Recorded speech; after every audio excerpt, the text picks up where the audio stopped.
O Dr. Laí Ribeiro tem um compromisso com quem está nos assistindo e sabe que a informação de qualidade é, de fato, a informação transformadora, certo, doutor? Certo. Então, boa noite para a Márcia, boa noite para a Tereza, boa noite para o Ricardo, boa noite para o Felipe, boa noite, doutor. Muita gente de Portugal assistindo o senhor e mandando aqui, muita gente de Minas também mandando um abraço.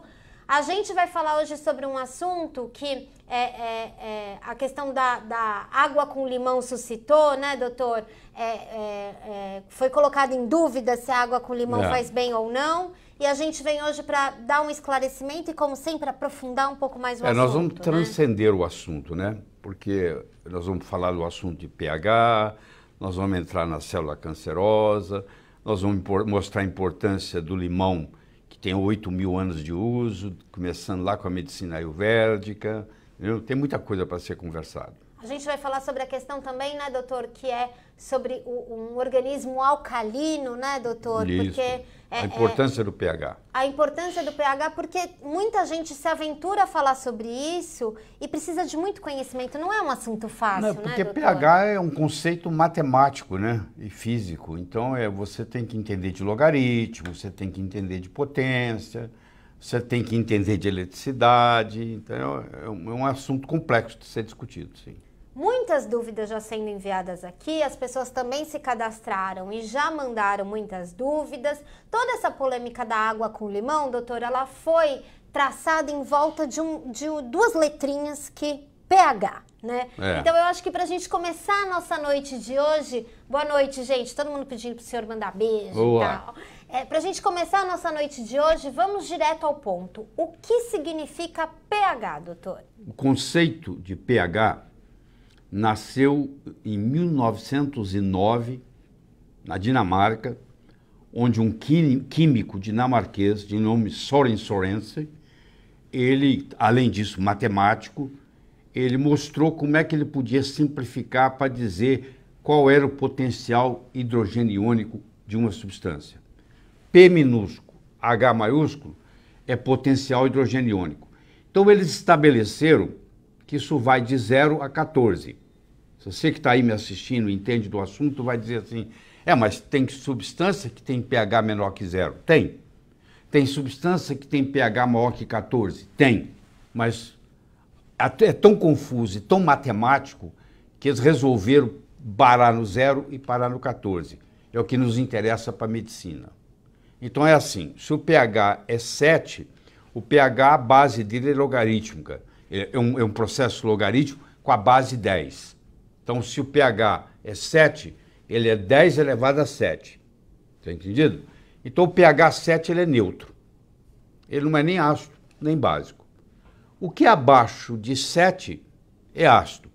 O que é acima de 7 é básico. Então, se eu pegar, por exemplo, o pH do estômago, se for o pH do ácido clorídrico sozinho, que é produzido pelas células parietais do estômago, o pH é de 0,8. Pra você ter uma ideia o quanto que o ácido clorídrico é poderoso. 0,8.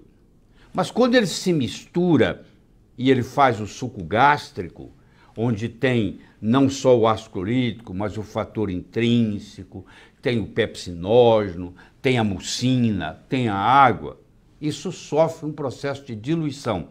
E o pH do estômago vai entre 1,8 e 2. E isso é produzido constantemente. Para você ter uma ideia, a produção de suco gástrico em 24 horas chega a 3 litros. Nossa, doutor. É uma reciclagem, tá? Chega a 3 litros. Em média, 1,8, 2 litros. Mas tem casos onde chega a 3 litros. Então, o movimento é muito grande ali. E o estômago está acostumado a lidar com isso, porque o estômago tem um muco que é produzido que protege. Por que esse pH não ataca a parede do estômago? Porque tem uma proteção. O estômago foi feito para conviver com 2 litros de suco gástrico com pH 1,8, 1,9, 2, 24 horas por dia. É um órgão extremamente ácido. Aliás, isso depende a sua saúde depende disso. Infelizmente, com o passar dos anos, nós vamos perdendo essa capacidade de acidez no estômago, e isso, a partir dos 40, cria uma gastrite atrófica assintomática, com todas as consequências, porque o ácido clorídrico é responsável pela absorção dos aminoácidos, porque a proteína vai quebrar em aminoácido. Ele é responsável pela absorção da vitamina B9, que é o ácido fólico, a B12, que é a metilcobalamina. Ele é responsável pela absorção de pelo menos 15 minerais. Então, isso para a saúde é muito importante, muito importante. Então, o pH é essa medida de potencial hidrogeniônico que pode ir de 0 a 14.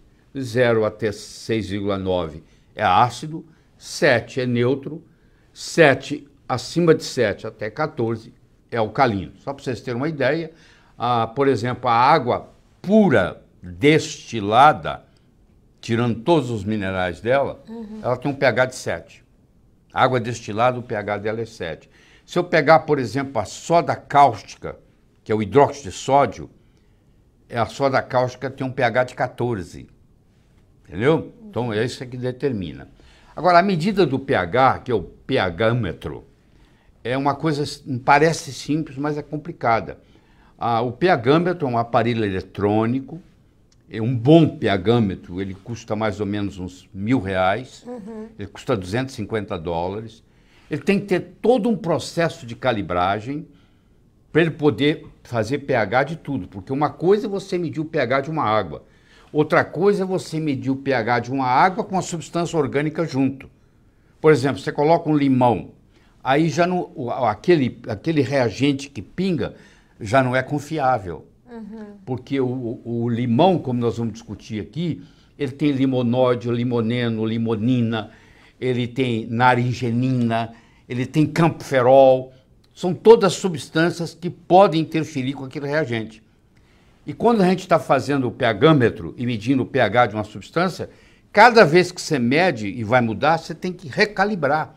Então é um processo altamente técnico. Entendi. Realmente fazer um pH e ficar confiante que é aquele mesmo. Tem que ter muita autoridade para falar no assunto e conhecimento, doutor, mas trazendo aqui um pouco para a realidade das pessoas. O senhor acabou de dizer que uma água neutra, né? Sim. Um pH 7. Água destilada. A água destilada. Isso tem uma diferença entre água doce e água salgada? Como Tem funciona? bastante diferença. Deixa eu explicar.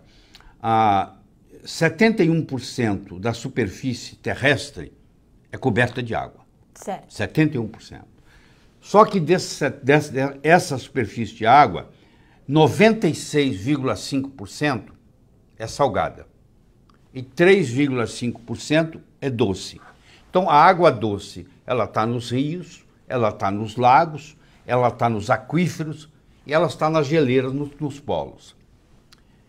O pH dela varia muito dependendo do lugar, da constituição, da poluição, do que tem lá, da vegetação e etc., do plâncton. Agora, vamos pegar o que interessa aqui nessa conversa nesse momento, vamos pegar o pH da água marinha, da água salgada. Isso aí vem uma preocupação muito grande, porque a última medida de pH antes da era industrial, a era industrial começou, historicamente, em 1760, que é o início da Revolução Industrial, 1760. Então, a última medida que tem do pH do oceano antes da era industrial foi 1751. Eles fizeram a medida e, naquela época, o pH do oceano era 8,25. Quer dizer, o pH alcalino. Anos depois, muito tempo depois, fizeram em 1996, quer dizer, depois que já passou tudo isso, o pH do oceano caiu para 8,14. Então, do mesmo modo que está havendo um fenômeno de estufa, do mesmo modo que aumenta a concentração de CO2 na atmosfera, está havendo uma acidificação do oceano. Do mesmo modo que o oceano está subindo, nos últimos 300 anos ele subiu 20 centímetros, e continua subindo o nível do mar, o pH do mar também está caindo. Isso também é uma preocupação muito grande, porque cada ser vivo ele tem um pH que ele pode viver. Por exemplo, o ser humano, O sangue dele tem que estar entre 7 e 7,8. Se tiver abaixo de 7, ele morre por acidose. Se tiver acima de 7,8, ele morre por alcalose. Cada animal, cada bactéria, cada ser vivo, ele tem um pH que ele vive. Então eles estão muito preocupados porque a queda do pH no oceano vai começar a incomodar a vida dos plânctons, dos corais, e vai mudar o ecossistema tremendamente. E é muito preocupante isso, porque nós estamos jogando toxinas. A 99,99% das toxinas são ácidas. O resíduo da nossa alimentação, a grande maioria é ácida. Então, se você come uma carne, por exemplo, o que vai sobrar é acidez. Então, nós temos... E o nosso corpo tem que trabalhar em alcalinidade. Nós vamos discutir isso aqui. O nosso corpo é ligeiramente alcalino, porque o pH do sangue, ele é de 7,35 a 7,45. 7,4 é o ideal. Quer dizer, 7,4 já é para o lado alcalino.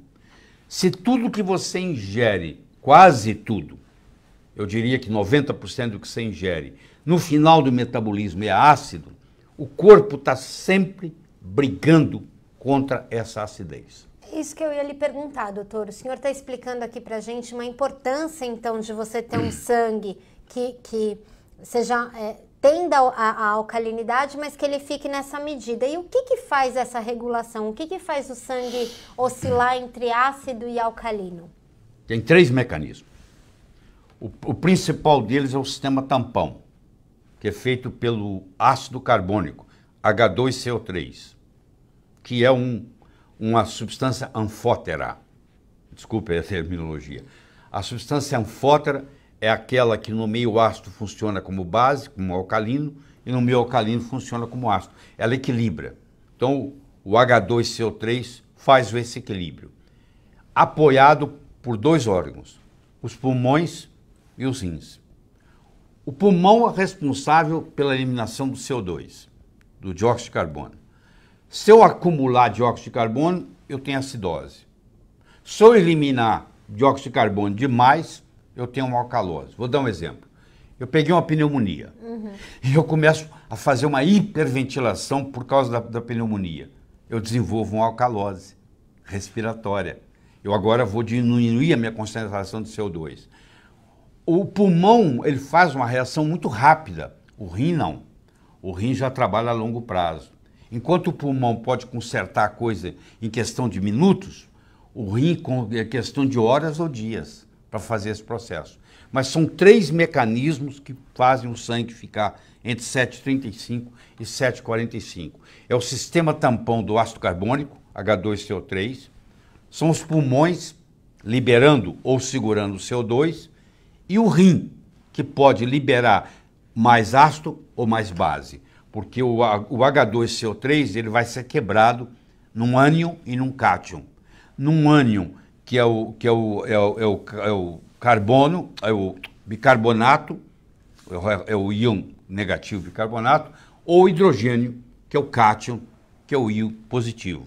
Então, dependendo da situação, o rim vai eliminar mais hidrogênio ou mais bicarbonato. Então, juntando o rim com o pulmão, os rins com os pulmões, com o sistema tampão, isso faz equilibrar. Todas as doenças, na sua grande maioria, elas vêm acompanhadas de acidez. Por exemplo, o câncer. Você vai ver aqui na nossa discussão que a célula cancerígena, ela vive no mundo ácido. Não é só o câncer. O vírus gosta no mundo ácido, a bactéria gosta do ácido, o fungo gosta do ácido, o parasita gosta do ácido. Então, olha que interessante. Quando eu tenho um ambiente de acidez no meu corpo, eu tenho uma predisposição a formar o que se chama biofilmes. Eu tenho a predisposição a formar colônias de bactérias, de vírus, de fungos, de parasitas. Isso acontece muito no câncer, porque nós vamos ver depois aí durante a discussão que o câncer ele desenvolve no meio ácido. Quando eu tenho uma acidez crônica, eu tenho uma predisposição ao câncer. Um dos mecanismos para chegar no câncer é a acidez. Por quê? Porque a acidez diminui o oxigênio. A alcalinidade aumenta o oxigênio. Então, se eu tiver um ambiente mais ácido, ele tem menos oxigênio. Se ele tem menos oxigênio, a célula lá que está sendo alimentada, ela começa a sofrer. E no momento que ela começa a sofrer, ela tem que tomar uma decisão. Ou ela morre, ou ela muta. Ou ela vira um rebelde, ela já não pertence mais àquela comunidade, e ela agora é independente. É a célula que nós vamos conversar, é a célula cancerosa. E ela vive num ambiente ácido. Se você der alcalinidade para ela, ela morre. Então, por exemplo, o Dr. Brewer, ele tem um mecanismo onde ele trata câncer com césio, que é um mineral altamente alcalino, que entra na célula cancerígena e mata a célula cancerígena. É um dos modos de se tratar câncer, é aumentando a alcalinidade intracelular da célula. Doutor, e o que faz, né, o nosso corpo ficar ácido, né? O que provoca essa acidez, assim? E de alguma forma, existe algum método simples para a gente avaliar esse equilíbrio? O método mais simples que tem para você avaliar é o seguinte. Depois que você deita na horizontal, se você passar mais de 6 horas na horizontal, há um equilíbrio entre o seu pH do sangue e o seu pH da urina. Então, feito esse equilíbrio, se eu medir o pH da minha urina, primeira urina da manhã, e ele der, vamos supor, 6,5, e eu tenho que somar mais 0,8, vai dar o pH do sangue. Então, se eu estou com pH urinário matinal de 6,5 e eu fiquei deitado por mais de 6 horas, eu posso usar a fórmula onde eu acrescento 0,8. Então, o pH do sangue vai estar 7,3. Então, o pH urinário ideal na manhã seria entre 6,4 e 6,6. Mas isso também depende muito do que eu comi no dia anterior. Essa variação de pH urinário é esperado. O que você não pode é variar muito o pH sanguíneo.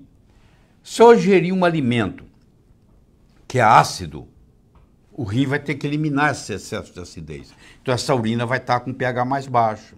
Entendeu? Então esse equilíbrio é feito via urina. Então, se eu pegar a urina, a mesma coisa acontece com a saliva, tá bom? Depois que eu ficar 6 horas deitado no horizontal, eu também posso usar o pH da saliva e somar 0,8, para ter uma ideia de qual é o meu pH. A pessoa que está internada, que está no CTI, que tem um distúrbio qualquer, infeccioso, uma septicemia, ela desenvolve um desequilíbrio ácido-base, entendeu? Chamado desequilíbrio ácido-base. Aí ela faz a gasometria, e a pessoa que está acostumada, o médico está acostumado a trabalhar com isso, ele vê a gasometria, ele vê o que está faltando, o que está sobrando, como é que traz esse equilíbrio de volta. Porque se houver um desequilíbrio ácido básico e não houver um tratamento apropriado, imediato, aquela pessoa pode morrer em consequência daquilo. Se eu desenvolvo uma acidez crônica, eu tenho uma predisposição a infecções de vírus, a infecções de bactérias, a infecções de fungos, e a infecções de parasita, e finalmente câncer. Então, o médico, em geral, ele não tem essa preocupação com o pH, porque o pH foge da área médica. O pH é uma coisa matemática, tem que entender de logaritmo, tem que entender de potência, é uma coisa biofísica, tem que entender de física. Então, quando você não entende de uma coisa, você prefere deixar para lá. Mas é um assunto extremamente importante. Doutor, então vamos chegar num assunto que nos trouxe até aqui. Diante de tudo que o senhor está falando, o limão é ácido, então eu não vou ingerir o limão. Pois é, então deixa eu começar com o limão. O limão, se você entrar, a medicina mais velha que tem, chama medicina ayurvédica. Ela tem 8.000 anos de manuscrito. Se você for nos manuscritos indianos da medicina ayurvédica, que um terço da população do mundo ainda usa a medicina ayurvédica, o limão já estava lá como uma abordagem medicinal. Se você for na medicina tradicional chinesa, que você tem relatos de 5.000 anos, o limão já estava lá como uma fruta medicinal. Se você for na medicina árabe, na medicina grega, na medicina romana, o limão já estava lá. Mas vamos pular isso tudo e vamos para 1770. Em 1770, o Dr. James Lind, L-I-N-D, era um médico da Marinha Naval, do Sistema Naval Inglês, da Marinha Inglesa, britânica. E naquela época, em volta de 1770, que é quando esse estudo foi feito, que é o primeiro estudo, não foi duplo cego, mas foi randomizado e controlado, era um costume da esposa do marinheiro, quando o marinheiro ia sair para uma viagem transatlântica, a esposa ia levá-lo até o porto, até o navio. E ela levava uma muda de roupa com ela.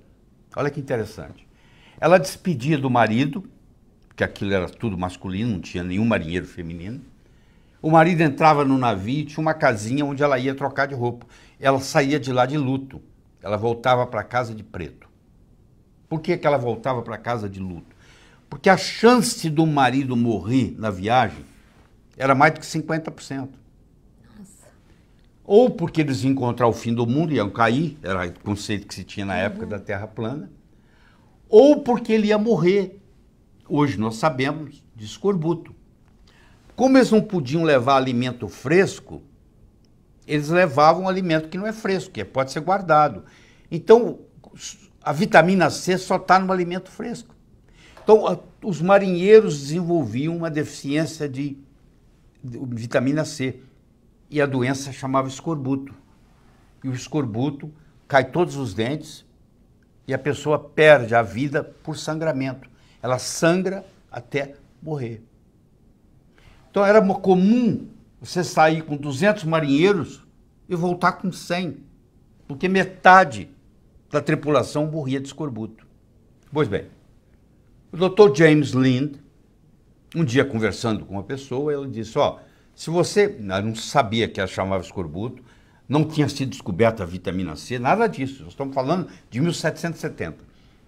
E o indivíduo falou, se você fizer a seguinte experiência, se você der limão para esses marinheiros, eles não vão desenvolver escorbuto, eles não vão morrer. Então o que o James Lind fez? Ele levou limão na viagem e ele dividiu a tripulação em 50-50. Metade da população ele deu meio limão espremido de manhã na água e metade ele não deu nada, só deu a água. É a primeira experiência clínica registrada no mundo. E, para surpresa dele, aqueles que ele espremeu metade do limão, nenhum morreu. Nenhum. Ninguém teve escorbuto. E o outro, 40%, quase 50%, morreu de escorbuto.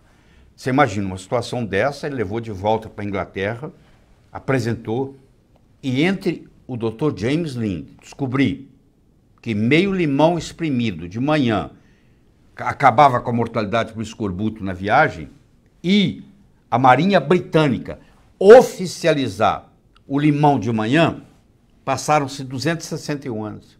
Não é possível, doutor. 261 anos. Com uma evidência desse porte. Você tem uma ideia, como é que demora uma descoberta científica chegar no consultório. Então, entendeu? Uma coisa impressionante. Bom, então ele mostrou isso. E nós temos escorbuto até hoje, tá? Não é uma coisa de marinheiro. Mineiro que trabalha em Minas, que ficam lá no fundo, moram lá dentro, tem escorbuto. Você que está nos assistindo, que não tem uma boa alimentação, que não ingere vegetal, que não ingere fruta, você tem escorbuto, só que ele é subclínico. Você escova o dente, tem um sangramento, você pergunta para o dentista o que aconteceu, a gengiva está com problema periodontal, e faz tratamento, faz cirurgia. Isso tudo seria corrigido com limão espremido de manhã. Entendeu? Agora vamos conversar sobre a história aqui. Eu faço em mim mesmo limão espremido há 22 anos. É mesmo, doutor? Toda manhã eu faço isso. Eu recomendo você que está me assistindo fazer o teste, porque nada fala mais alto do que resultado. Se você for na literatura, escuta, aqui tem gente aí que fala de ciência, mas não mostra ciência. Então vamos lá. Se você entrar no Amazon.com e digitar em books, lemons and limes. O lemon é o limão galego. O lime é o limão Tahiti. Então é lemons and limes, porque o limão Tahiti, aquele verde, na realidade, o nome dele é lima. A gente chama de limão, mas é lima. Você tem o limão galego, você tem o limão Tahiti, você tem o limão rosa, que é o limão cravo, você tem o limão siciliano, esses são 4 dos 15 mais conhecidos, entendeu? É muito grande o número. Bom, se você entrar no Amazon.com e na seção de books, de livros, e digitar lemons and limes, você vai ter mais de 200 livros sobre limão. Todos falando bem e todos vão chegar a essa conclusão que eu estou recomendando para você aqui da água com limão. Bom, se você entrar no PubMed, que é onde os médicos, a grande maioria, procura as suas fontes científicas, e digitar Lemon and Health, limão e saúde, você vai encontrar mais de 2.000 artigos científicos mostrando quanto que o limão, a água com limão, faz bem para a saúde. Se você entrar no PubMed e digitar Lemon and Cancer, porque você vai ver que daqui a um pouquinho nós vamos chegar lá, você vai ver por que o limão é tão bom para prevenir câncer, você vai encontrar mais de 1.400 artigos científicos. Não acredita em mim não, poxa. Vai lá e testa, pô. Entra no Amazon.com, Lemons and Limes, nos livros, vai no PubMed, Lemon and Health e Saúde, vai no PubMed, Lemon and Cancer. Tira a sua conclusão lá, não precisa acreditar em mim. Não acredite em mim, vai lá e teste. Bom, então você vê a importância disso. Isso não é uma brincadeira. Para eu trazer uma orientação dessa, você vai dizer assim, mas e o pH? Bom, primeiro que está diluído, tá? Mas vamos imaginar que o pH do limão chegasse no estômago com 2, que é 2,1, 2,2, que é o limão. E daí? O suco gástrico, 2 a 3 litros em 24 horas. O estômago está acostumado a lidar com isso o tempo todo, a vida inteira. Você acrescentar 5 ml de limão, eu só não recomendo você tomar o limão puro, não é por causa do problema do estômago. Eu não recomendo você tomar o limão puro, porque o limão puro, para chegar no estômago, ele vai passar pelos dentes, ele vai passar pela boca, ele vai passar pelo esôfago, e o pH do esôfago é 7. Então vai irritar, é claro que vai irritar. Mas na hora que cair no estômago com um copo d'água, acabou. Está no pH que o estômago foi feito para viver 24 horas por dia com suco gástrico, 2 a 3 litros por dia, fazendo isso. É a função do estômago. Aliás, quando você diminui a sua produção de ácido clorídrico no estômago, isso acontece a partir dos 40 anos, foi quando você realmente começa a envelhecer, é aí que vem o grande problema. Porque você não vai poder mais digerir proteínas como você digeria antes, você não vai poder absorver ácido fólico, você não vai poder absorver metilcobalamina, você vai deixar de absorver 15 minerais importantes e etc. E o limão, além dele ter 7 minerais alcalinos, nem todo mineral é alcalino, tá? Mas sódio, potássio, magnésio, cálcio, zinco, cobre, ferro, que são os minerais do limão, eles são todos altamente alcalinos. Pra você ter uma ideia, o limão é a única substância, o único alimento que tem a relação potássio-sódio 51 vezes. A maioria dos alimentos tem sal demais, tem sódio para potássio menor. Esse tem isso feito por espectrometria de massa. Você pode entrar no Google, procurar a espectrometria de massa do limão, feito pela USP, tem até em português, vai te mostrar a composição de tudo. Tem 21 ácidos. Um deles é o ácido ascórbico, que é o nome químico, científico para a vitamina C. E o outro importante é o ácido cítrico, que vai ter uma série de outras funções no sangue.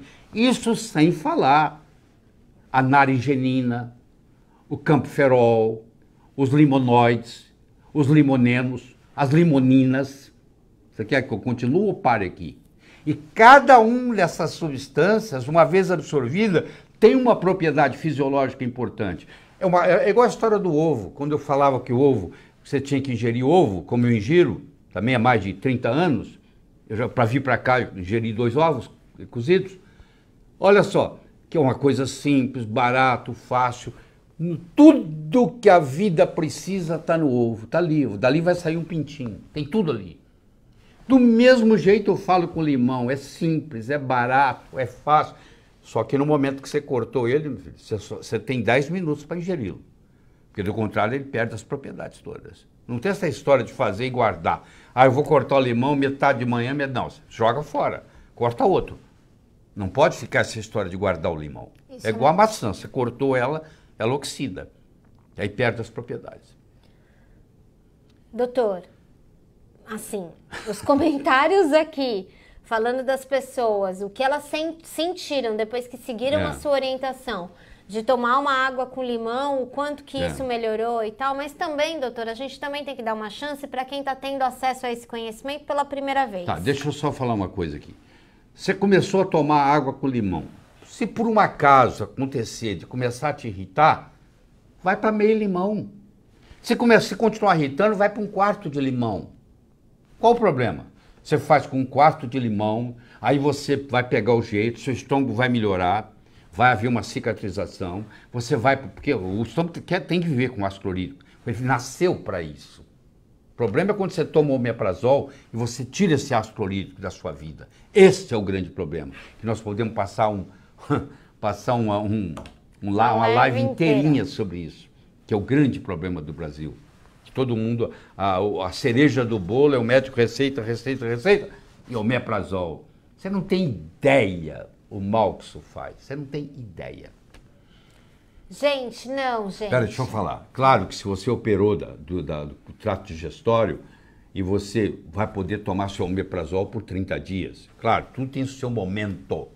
É a mesma coisa que você fez um peeling, eu te recomendo para você não ir no sol. Porque você fez um peeling. E se você tiver que ir, você tem que passar bastante filtro solar. Porque aquele momento é diferente. Então, no momento de um pós-operatório, no momento de um tratamento de uma úlcera gástrica, você vai tomar seu omeprazol por 30 dias. Tudo bem. Está lá. Passou de 30 dias, já é problema. Entenderam? Então, gente, água com limão e cachaça não, né, doutor? Não é disso que a gente está falando. Porém, as pessoas estão perguntando se... Mesmo tendo gastrite, mesmo tendo queimação, elas podem tomar água com limão? Eu digo porque se você começar a ter queimação, significa que a dose está demais. O Paracelso dizia, a diferença entre o remédio e o veneno está na dose. Isso está dizendo para você que o que você está tomando está demais. Você vai diminuindo até acabar a sintomatologia. Você fica naquilo por um período, aí você aumenta. Até sem sintoma. Ninguém precisa viver com queimação. Agora você estoura que não sei o que não vai acontecer, vai fazer mal. Que fazer mal? É a fruta mais medicinal que tem na história. Vai para a literatura, vai estudar isso. Onde é que você encontra campoferol?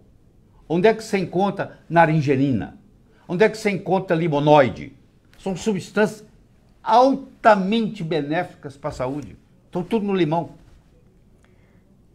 Só testar para ver, né, doutor? Agora, o senhor falou do ácido clorídrico. Engraçado, nós estamos aqui discutindo. O pH de um refrigerante, eu não vou falar o nome, chega a 2, 2,5. Ninguém está reclamando, porque tem gente que toma 1 litro de refrigerante por dia. Agora, deixa eu falar outra coisa.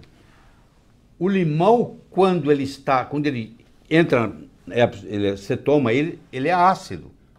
Mas logo ele é absorvido e ele vira alcalino. Porque os minerais, os ácidos vão ser utilizados pelo metabolismo e os minerais vão fazer a alcalinidade.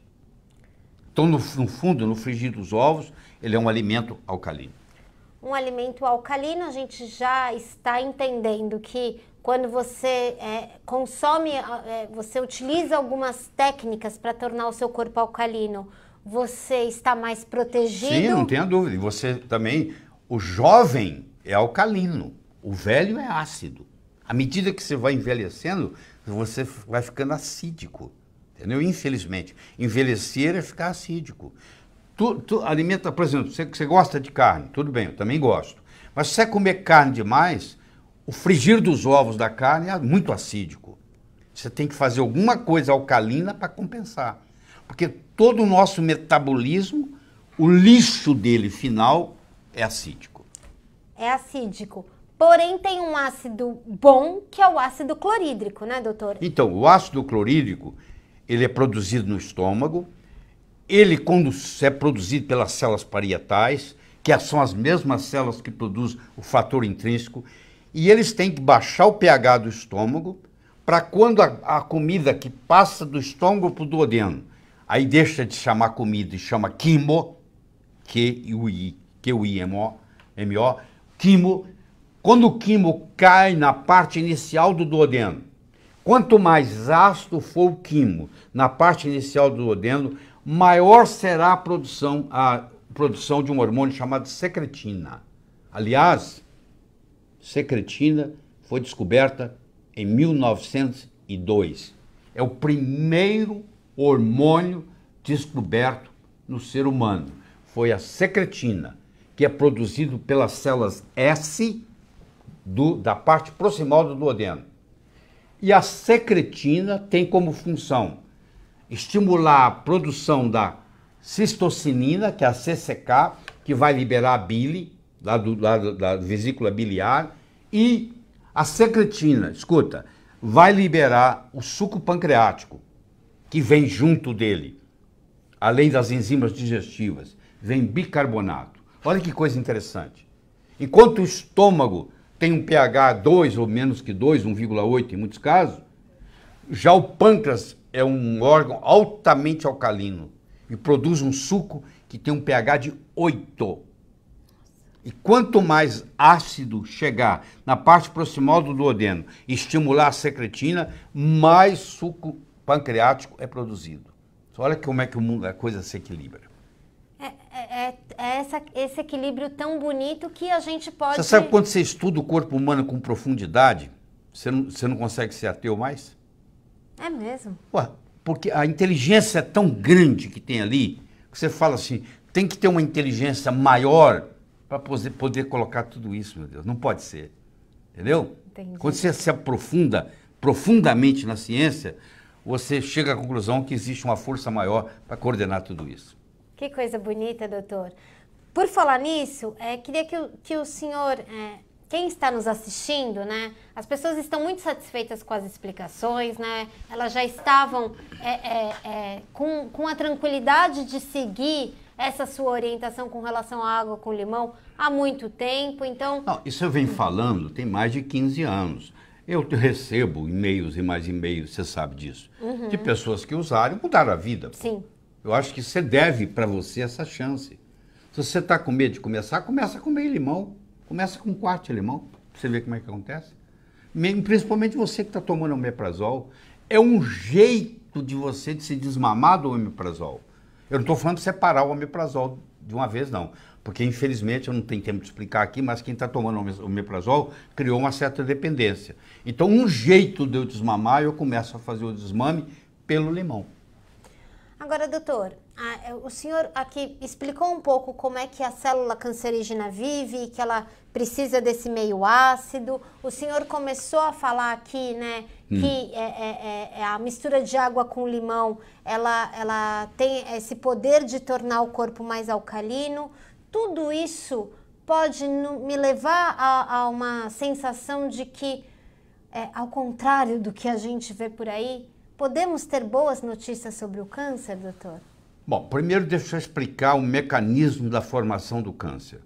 O câncer se manifesta onde uma célula se torna rebelde, não escuta mais as ordens das outras, não trabalha mais em comunidade e a finalidade dela é sobrevivência. E para fazer isso, ela muda o modus operandi dela. Ela agora só gosta de comer açúcar, tá? Só açúcar, e algumas células gostam também, de cancerosas também gostam de glutamina, mas a maioria gosta, todas gostam de açúcar. Elas aumentam o consumo de açúcar em até 19 vezes, comparado com uma célula normal. Elas fecham a função mitocondrial da fosforilação oxidativa e passam a produzir, a ter um metabolismo anaeróbio, ou anaeróbico, as duas palavras estão certas, e ela vai gerar ácido láctico. Esse ácido láctico, se continuar sendo produzido pela célula, vai matar a célula. Então a célula desenvolve um mecanismo onde ela joga esse ácido lático para fora. Sabe como é que ela faz isso? Ela equilibra o pH com a entrada maior de sódio. Então a célula cancerosa, ela tem um núcleo maior do que a célula normal, ela tem um pH maior intracelular e fora dela, no meio intersticial, fica extremamente ácido. Ela tem um metabolismo anaeróbio e ela perde a sua habilidade de morrer, que chama apoptose. Ela se libera da apoptose e ela se torna imortal. Então, ela começa a dividir, a dividir, a dividir. Você imagina um carro. O carro tem o acelerador e o carro tem o freio. Se eu acelerar com o acelerador e pisar no freio, eu não saio do lugar.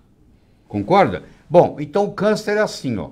Tem o distúrbio metabólico que ocorreu no câncer, que vai provocar uma mutação do gene.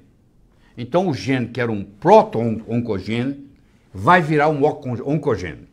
Esse gene agora vai falar com essa célula para proliferar a divisão.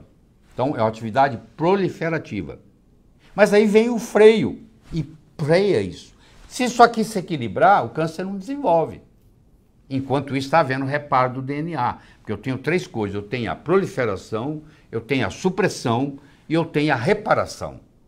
O Dr. Bruce Ames, que é um grande cientista americano, 90 anos de idade, continua trabalhando, ele fez uma estimação de que o nosso DNA recebe uma média de 10 mil golpes por dia para mutar. Mas só que existem enzimas reparadoras que vão lá e consertam o estrago. Agora, se eu tiver o meu processo de reparação prejudicado, ou o meu processo de supressão prejudicado, ou o meu processo de proliferação aumentado, eu crio ali um tumor. E esse tumor, ele pensa assim, o que ele quer ser quando crescer? Ele quer viajar, ele quer migrar. Então a ideia dele é sair dali pelo sangue ou pela linfa e ir para outro lugar. E lá ele vai criar uma metástase. E para criar essa metástase, ele precisa de fazer um acampamento. Ele precisa de criar novos vasos para alimentar ele lá, para o açúcar chegar lá. E ele cria uma coisa chamada angiogênese. Então ele cria nova vasculatura para se alimentar. Agora você me faz a pergunta de novo. Então, doutor, sabendo disso tudo, há boa notícia sobre o câncer? Há muita boa notícia sobre o câncer. Só que, infelizmente, a oncologia clássica não está interessada em usá-las. Tá bom? A oncologia clássica, ela usa a quimioterapia, a radioterapia e a cirurgia. Existem momentos para quimioterapia? Existe. Existe um momento para radioterapia? Existe. Existe um momento para cirurgia? Existe. Mas se o único instrumento que você tem é um martelo, todo o problema você pensa que é prego. Então, o radioterapeuta, ele só faz terapia. O oncologista, ele só dá químio. O cirurgião oncológico, ele só faz cirurgia. E eles não querem ver mais nada. Então eu vou te falar. Existe um exame hoje, aliás, não é agora, esse exame está no mercado, tem mais de 11 anos. Ele chama RGCC, tá? Research Genetics Cancer Center. Ele está na Grécia. Não é porque é um exame grego, ele é um exame suíço, que por questões burocráticas, para se servir o mundo inteiro, ele foi colocado na Grécia, numa ilha grega. E ele faz uma série de coisas. Você manda 10 ml de sangue e eles detectam se existe célula circulante cancerosa no seu sangue. Porque a mulher pode falar assim, ó, eu tirei, meu médico falou que tirou tudo. Bom, tirou tudo, e como é que ele sabe? Ele tem que medir no sangue para ver se não tem célula no sangue. Ele tirou tudo, daqui 5 anos ela aparece com outro câncer. Você que está me assistindo aí, você que já teve câncer e já teve recorrência. Você lembra a primeira vez? O médico falou para você que você estava curada. Depois passaram 5 anos, está curado. E aí com 6, 7, 8 anos apareceu de novo, agora em outro lugar, outra coisa. Por quê? Porque as células estavam aí. Então se eu sou capaz de medir essas células no sangue, eu vou dizer, ó, a cirurgia foi ótima, mas não está curado. Tem alguma coisa para fazer. O bonito do RGCC, que também é chamado de biópsia líquida, é que você pode fazer um teste. Escuta o que eu vou falar. O resultado, que vem em 15 dias, tem mais de 120 substâncias testadas. Tem gente que resveratrol é bom, tem gente que resveratrol não é bom. Tem gente que aquele quimioterápico A é bom, o B não vale nada. E quem sabe você está recebendo o B e não o A. Você, quando está com uma infecção e o antibiótico não tá funcionando, você não faz um antibiograma para ver se aquele antibiótico, se aquela bactéria é sensível àquele antibiótico? Pois aqui nós chamamos de sensibilidade quimioterápica. Como é que você vai receber uma quimioterapia se você não sabe, o seu médico não sabe, se aquele químio está atuando ou não? Você vai dizer assim, e ele disse que é pela redução do tumor. Mas o tumor não é a doença. O tumor é o sintoma da doença. Só porque estou diminuindo a sua febre, significa que eu estou tratando da sua infecção. A febre é apenas um sintoma. O tumor é um sintoma. Eu já vi gente reduzir o tumor e morrer, eu já vi gente aumentar o tumor e sobreviver. Então aí começa o primeiro problema.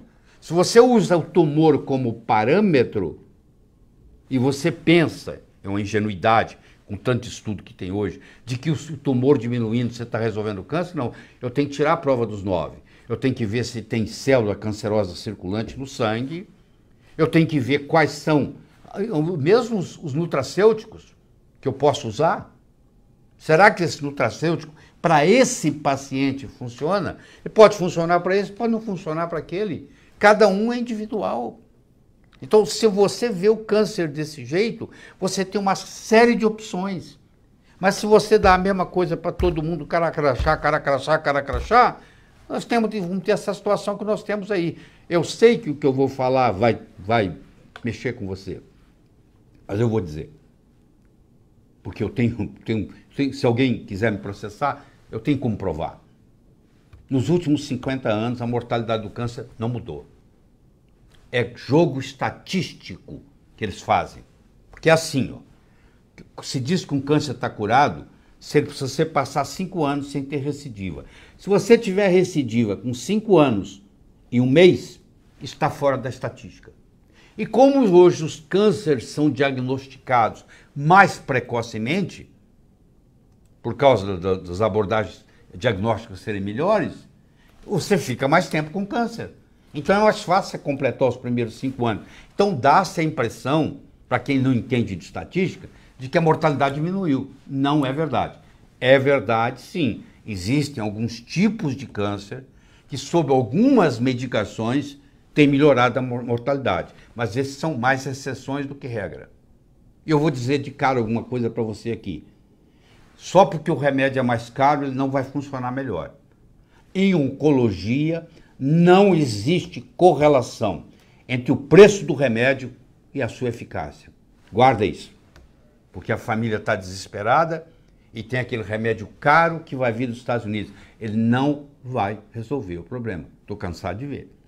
Então não existe em oncologia uma correlação entre o preço do remédio e a sua eficiência. Espero que você não tenha que testar isso na sua vida.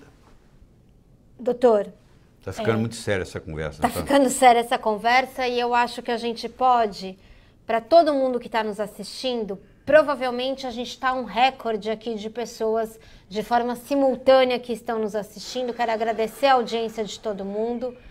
Ao mesmo tempo que não há essa relação entre medicamento caro e efetividade, existem opções simples que podem solucionar um problema como esse? Existem. Você vai ver que o câncer, ele tem múltiplas causas. Portanto, o tratamento é multifatorial. O andorinha só não faz verão. Você vai perguntar assim, ozônio cura câncer? Não. Ozônio é bom no tratamento do câncer? É. Coadjuvante. Mas a base de tudo, a base, você quer a base, meu amigo, é a dieta. Se você vai continuar tomando seu sorvete, que está alimentando o câncer, se você vai continuar bebendo seu refrigerante, se você vai continuar comendo proteína animal, seu tumor vai continuar crescendo, querido. Você pode fazer o que você quiser, entendeu? Se você não mudar a sua dieta, nada acontece. Então, a coisa mais importante de tudo no tratamento do câncer é a dieta.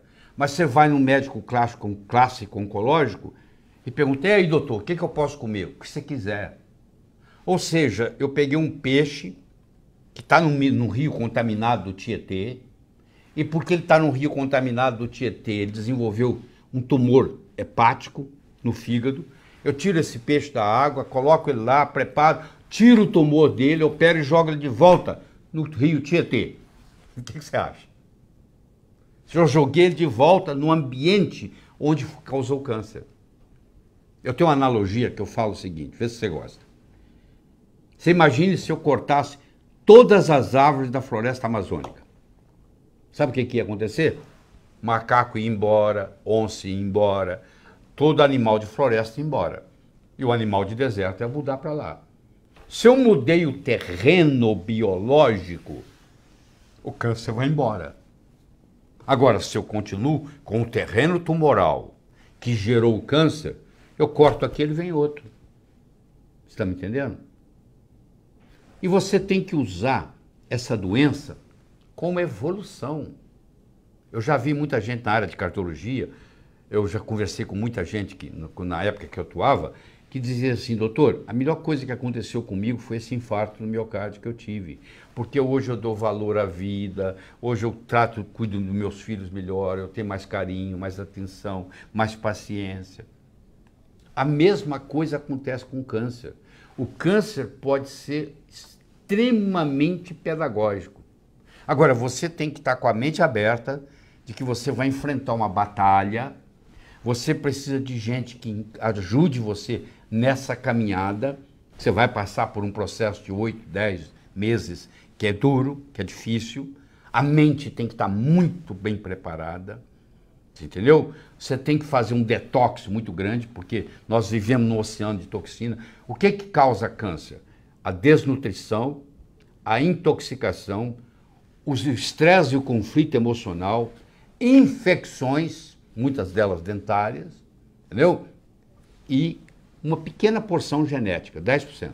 5 a 10% é genético. O resto é por nossa conta.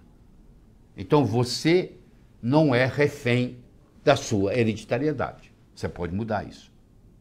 Tá bom? E você tem que ser o protagonista da história. Não é entregar para a sua saúde na mão de um médico, de quem quer que seja, o melhor que ele seja. Porque a responsabilidade é sua de passar por essa caminhada. Doutor, eu estou sentindo que as pessoas que estão aqui com a gente estão prontas para escutar o que o senhor tem para falar para o câncer. Para falar sobre o câncer e para falar para quem tem câncer.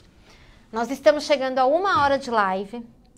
O nosso compromisso hoje aqui em trazer as informações e as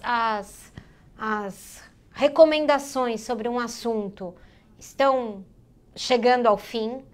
Eu vou encomendar só para o senhor, diante de tantos e tantos e tantos comentários, que o senhor prepare alguma coisa sobre o câncer para a gente voltar a falar. Eu acho que as pessoas estão prontas para escutar tudo que o senhor tem estudado sobre o assunto. Podemos assumir esse compromisso? Podemos assumir. Câncer é um assunto que eu estudo muito, com profundidade, vou nos congressos, vou para a Alemanha, fico lá 10 dias por ano, em Baden-Baden, vou para clínicas, vou para a clínica de Paracelso na Suíça e acompanho o que está acontecendo. Tem muita coisa revolucionária. Muita coisa. Agora, se nós ficarmos nessa mesmice que você conhece, se você já teve o problema, ou alguém na sua família já teve o problema, Você sabe muito bem o que eu estou falando. Você não sabe? Você sabe o que eu estou te dizendo, o que está acontecendo. Você já passou por isso. Isso tem que mudar. Chegou a hora.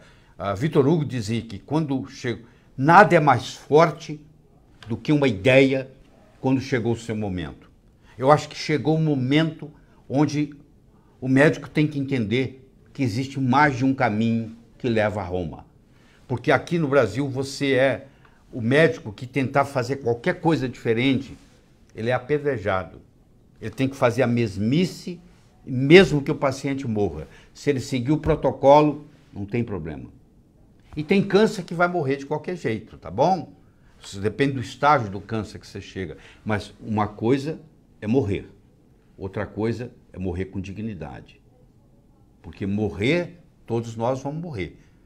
Eu não sei você, mas o que eu peço hoje a Deus é que eu tenha uma morte tranquila.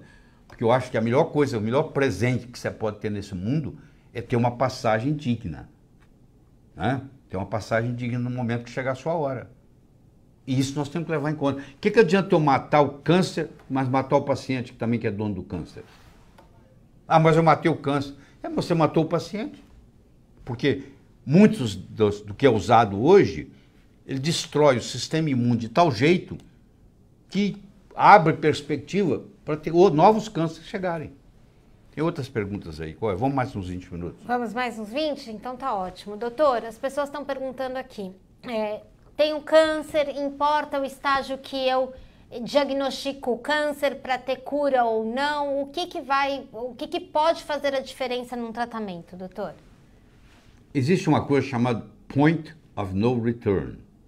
Chega um momento que às vezes já não tem mais jeito, mas você pode ter o resto da sua vida com dignidade, você pode, porque o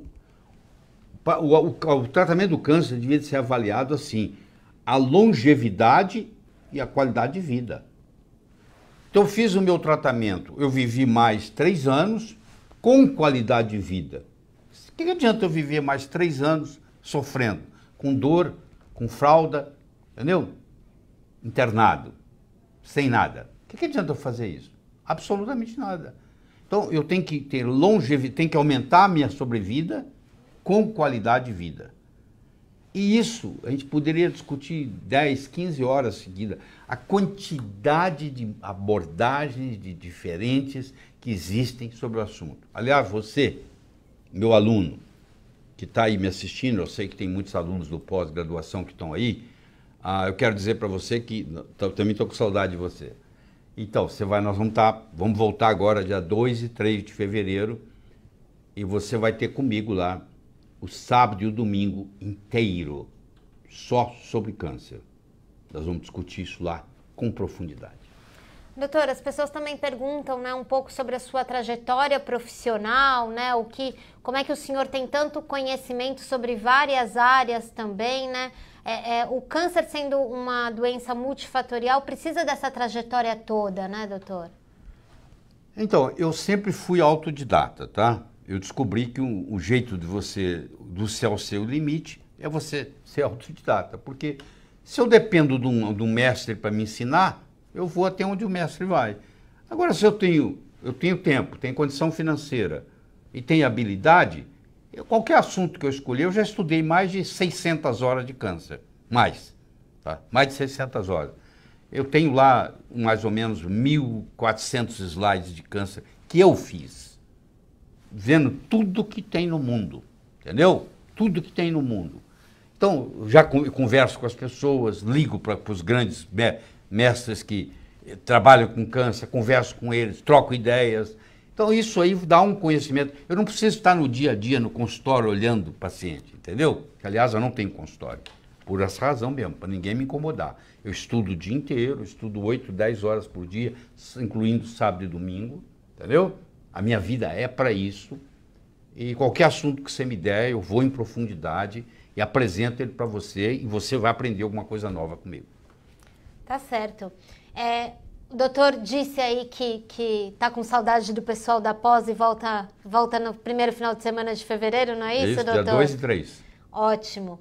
Doutor, queria só aproveitar a oportunidade para agradecer a todos os nossos parceiros que estão aqui em rede hoje, né? o pessoal do Minhoque tá tendo, o pessoal do Júnior Alac, o pessoal do João, da Ópera, o canal Nutrição e Alimentos. Queria mandar um abraço para o Ricardo também. É muita gente, doutor, com muitas e muitas e muitas questões. Eu acho que a gente precisaria organizar uma semana inteira para falar sobre câncer e para trazer todas essas mensagens que o senhor está Deixa eu só falar mais uma coisinha aqui. No meu site, www.lairibeiro.com.br, você vai encontrar lá a minha bibliografia, na plataforma Lattes do Conselho Nacional de Pesquisa, lá está o link, e a própria bibliografia está lá, o meu currículo. E não só está lá meu currículo, como está todas as publicações, que chegam um total de 149, publicados em revistas internacionais indexadas. Lá está o artigo, lá está o abstract, está tudo lá, entendeu? Fiz questão de colocar tudo lá, porque aqui no Brasil tem tanta mentira. Ele fala isso. Eu falo e mostro, pô. É só você entrar no meu site e ver minhas publicações. Quero saber se você conhece algum currículo médico de alguém que tem o que eu tenho. Entendeu? Eu morei 17 anos nos Estados Unidos, trabalhei em 3 universidades americanas, fui diretor médico da Merck, fui vice-presidente da Novartis, conheço a parte da indústria farmacêutica, lecionei medicina em 22 países como professor convidado, publiquei 45 livros, estão espalhados pelo mundo inteiro, em mais de 40 países, tem livro traduzido para 9 idiomas, e tem essa publicação que é médica extremamente rica. Você, para publicar 149 trabalhos no exterior, não é brincadeira, tá? Você tem que estar muito ligado à ciência.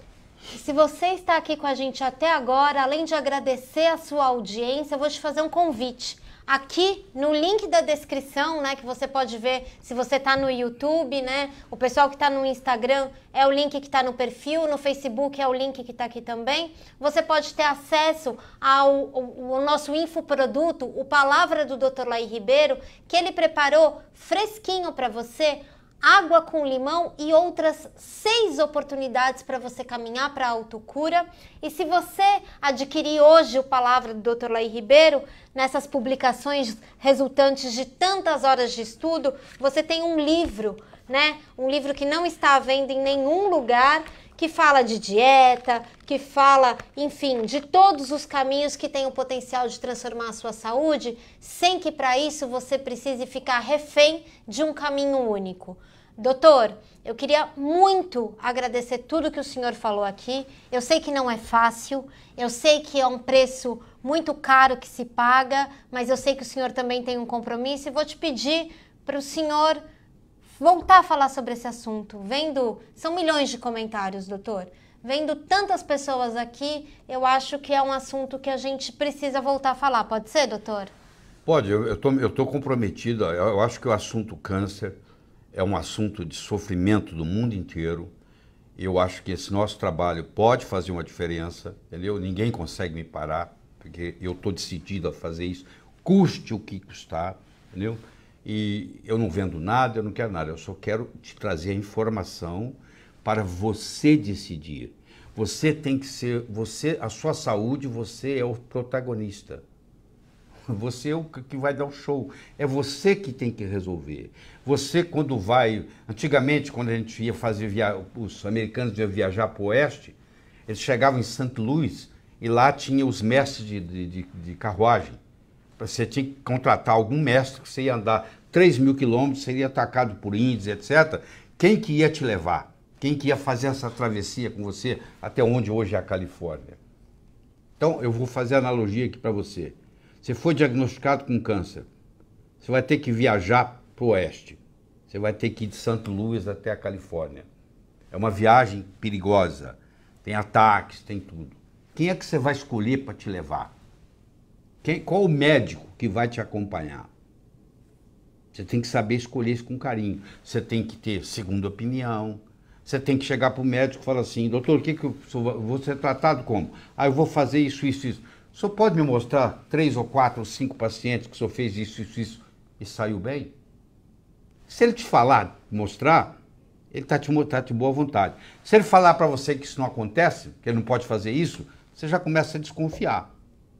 Porque se ele não pode te mostrar o resultado que ele vem tendo, tá? Uma coisa é ele falar, vai curar tanto. Outra coisa é ele mostrar. Ele mostra para você o que ele fala. Qual o resultado? Porque na hora que eu olho a estatística como ela deve ser olhada, eu vou dizer para você de novo, não só sou eu não. Nos últimos 50 anos não houve mortalidade na maioria dos cânceres. Na maioria. Na grande maioria. Tá bom? O assunto é forte. Enquanto o doutor prepara mais e mais conteúdos e informação para você, eu sugiro, veja aqui no link se o Palavra do Dr. Laí Ribeiro pode ser a sua companhia. E se você tiver a oportunidade, esse livro pode chegar aí na sua casa para ficar na sua cabeceira. Mas está escrevendo mais livro, né, doutor? Estamos escrevendo, inclusive, um sobre câncer. É isso, mais novidades para você. Doutor, obrigada. Obrigada por essa noite, por essa companhia. Obrigada a todos vocês. Só queria sua consideração final para a gente dar boa noite para todo mundo. Porque vocês estão vendo, essas lives estão ficando bem empolgantes. E a gente vem para cá e eu até chego a falar mais do que eu deveria. Mas que tudo que eu falo aqui, eu durmo tranquilo, porque eu fiz a minha pesquisa e eu tenho referência científica para mostrar. Nada é invenção minha, eu não preciso inventar nada na medicina. Tem tanta coisa importante para ser falada e tanta coisa que pode ajudar de uma forma simples, como é o caso do limão, que eu desafio você a ir para Amazon.com, escolher um dos 200 livros que está lá, ou ir para o PubMed e ler pelo menos o abstract do que está das 2.113 publicações que tem lá sobre limão e saúde, tá? Ou ver lá no PubMed mais de 1.400 publicações sobre o uso do limão na prevenção, no tratamento coadjuvante do câncer. Quer dizer, não sou eu que estou dizendo isso. O meu trabalho é ir pesquisar, peneirar e trazer aqui, entendeu?